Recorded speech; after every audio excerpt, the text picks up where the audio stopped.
Many Canadians imagine becoming a diplomat, traveling the world, representing Canada abroad, working in embassies and international organizations. But how do you actually become a Canadian Foreign Service officer? The process is competitive, sometimes a little mysterious, and very different from applying to a normal job. In this video, we'll walk through how Canada recruits diplomats and what it takes to enter the Foreign Service. Canada's diplomats work primarily for a department called Global Affairs Canada.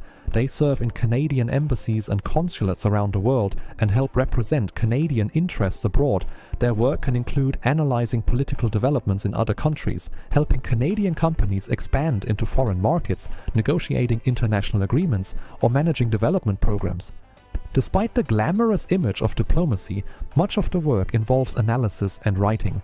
Diplomats often produce reports that help decision-makers in Ottawa understand what is happening in other countries and what it might mean for Canada. In other words, diplomacy is a mix of international travel, policy analysis, and public service. Within Global Affairs Canada, there are several types of foreign service careers. Political officers analyze international events and help inform Canada's foreign policy. Trade commissioners help Canadian businesses succeed abroad by identifying opportunities and connecting companies with partners in foreign markets.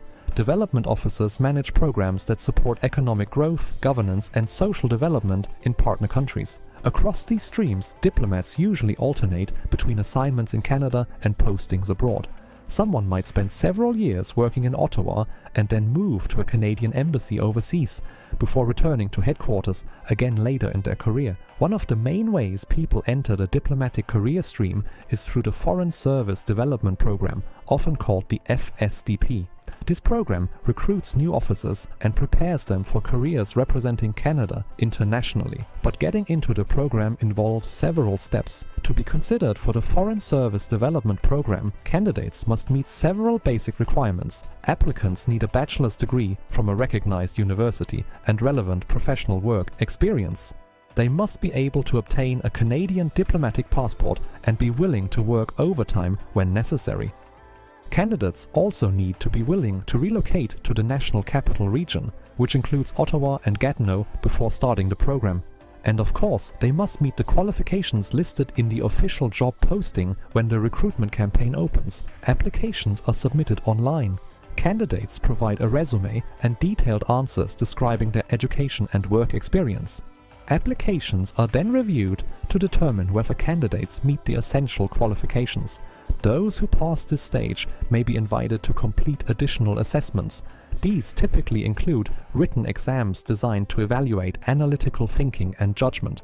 Strong candidates may then move on to interviews and group exercises that simulate real workplace situations. Candidates who successfully pass these stages can become partially qualified and placed into what the government calls an inventory or hiring pool. 2 additional requirements must be met before someone can fully qualify for the program. The first is language. Foreign service officers must demonstrate proficiency in both of Canada's official languages. This is tested through the federal government's second language evaluation system.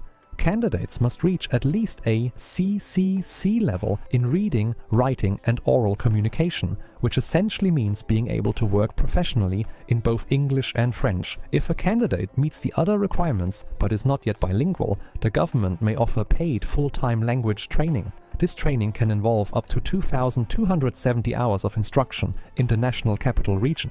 The second requirement is security clearance. Because diplomats work with sensitive information, candidates must obtain a top-secret security clearance. If the required language level or security clearance cannot be obtained, the candidate is removed from the process. Once the language requirement and security clearance are confirmed, candidates become eligible to receive a job offer. Offers are made when positions become available. Most successful applicants enter the Foreign Service at the FS01 level in an indeterminate, meaning permanent, position.